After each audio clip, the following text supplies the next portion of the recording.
If you try to learn everything before you start, you'll still be watching tutorials by the end of 2026. Instead, use this focused learning plan and you'll have the exact skill to open the engine and start building your first game before 2026 even starts. Before I just give you the step-by-step plan, I just want to emphasize that game development is not even that hard. Right now you might think that finishing your first game is like a huge thing, that is going to take you years, you need to study so much before you do, but in reality, once you actually know what to do, it actually isn't that hard. As long as you don't fall into this trap of thinking that it needs to be perfect, you need to learn everything, study everything, watch every tutorial in the entire world before you even start, then you can actually start developing your first game quite quickly. And also, you should also do it quite quickly, because as in all things in life, we actually learn by doing the thing itself. So if you want to release your first game, then what do we need to do to actually learn how to release a game? Well, we need to have that as our first priority. We need to learn how to release the game by actually releasing games and making like small parts of a game. So the thing that's very important to know if you actually want to start making your first game quite quickly, and instead of just spending like years just studying like I did, I just watched tutorials for years and years, didn't learn anything. If you actually want to learn and begin making your first game quickly, we need to do active learning. We need to do things, we need to learn by actually doing. And I'm telling you, right now you might not actually build at all, you might just watch these tutorials, follow along, you think you're building, you think you're learning, but if I ask you to go into the game engine, make a simple system, you wouldn't be able to do it, even if you watched a tutorial about it, because you aren't going to understand the things by just watching a tutorial. To actually understand something, we need to struggle a bit with the thing, and we actually need to do it actively. We need to learn by building. I promise you, once you start actually doing this, you start learning by building, your skills are going to increase like exponentially. They're not going to go like this, with tutorials basically not going up at all. Instead, it's going to be like this. You're going to learn so much faster. Just to like emphasize, I released my first game, which was also my worst game, in 5 months. My second game took 2 months. My third game took under 30 days. Your skills are just going to get exponentially better. So let's talk a bit about like the general learning concepts that you need to understand if you actually want to start learning right now. So I'm going to tell you, 99% of beginners, they don't release a single game. They can spend years just watching tutorials, like dreaming about making their first game.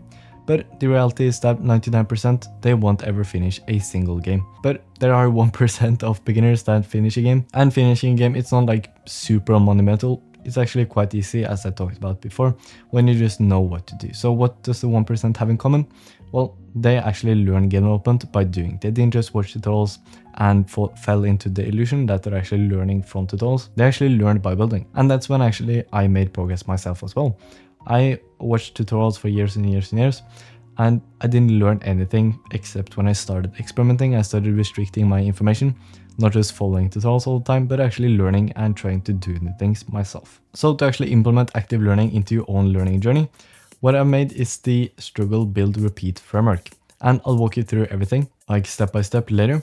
But first, I just want to quickly explain how this framework works. And then we can go through like the step-by-step plan, which is like very, very specific, that you can follow today to start making your first game before 2026, as I promised. So the framework is basically built upon that. You should struggle first, and then you should seek the solution later. So for example, when you are making a new mechanic, you have an issue, or you want to implement something specific, like just one line of code, what you're going to do is first going to struggle and experiment with actually trying to fix or implement this one thing that you doesn't know how to do.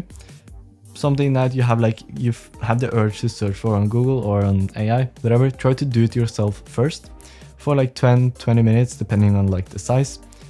Try to like struggle with the thing. If you really can't do it after 10 to 20 minutes, like you don't have the skill at all, then that's not a problem. That's actually your brain actually learning. Now you've experimented, you've learned for like 10-20 minutes, and you're going to know the things that you just experimented and tried with so much better. It's going to sit very tight in your brain. And then if you actually found a solution, that's awesome, then implement that. If you didn't, then you can Google the specific line of code that you tried to implement or the specific fix. You can go on Google preferably, like don't use AI because that's going to be way too easy for you. Don't use tutorials, that's going to waste your time and it's going to be also very easy. If you use Google and you go on like discussions or documentation, that's going to be the best thing because you're still getting the solution, while also you're going to have the desirable difficulty. It's still going to be like slightly a struggle. So now you've done the struggle, now you've done the build by actually getting the solution or actually doing it if you found it out after struggling.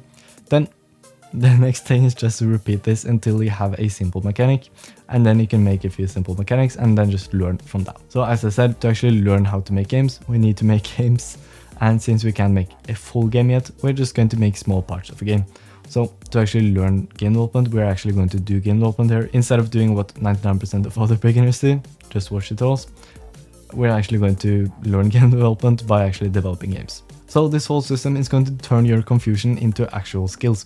Because the thing is, when you actually struggle with something, your brain is going to remember the thing so much better. When you're watching a tutorial, you aren't going to remember it at all. I remember I watched like years of tutorials, hundreds of hours, literally. And I couldn't even make a simple movement script because that's not how our brain learns. Our brain, it doesn't learn by just watching, it learns by actually struggling and doing. So before I tell you the step-by-step very specific way you're going to start today, I just want to quickly mention that SmartIndie is built upon these exact science-backed learning principles that guarantee fast progress towards releasing your first game. So if you want a full 60-day roadmap to release your first game within only 60 days, then you can click the first link below and it's going to be totally worth it for you. With that being said, let's talk about the step-by-step plan that you can follow if you want to start making your first game before 2026. So this is going to be it.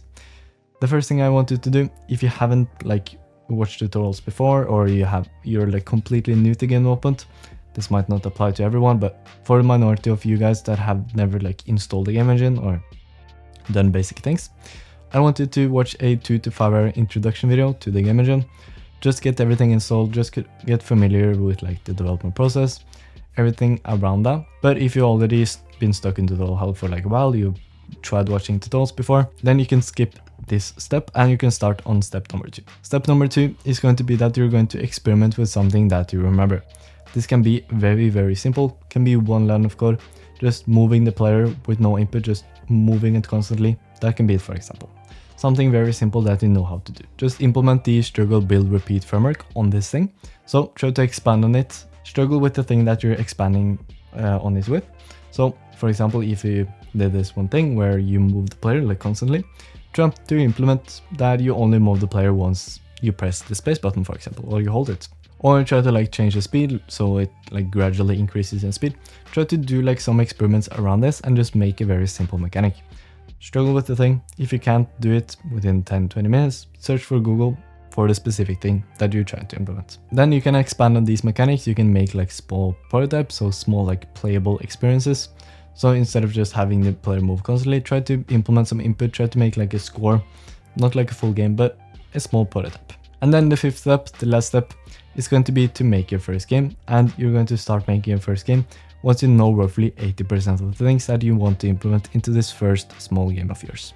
And that's going to be everything that you need to know to start preparing for your first game and starting development before 2026. I hope this video helped you a ton. If you want the full step-by-step plan, then you can join SmartIndie with the first link below. Thank you for watching.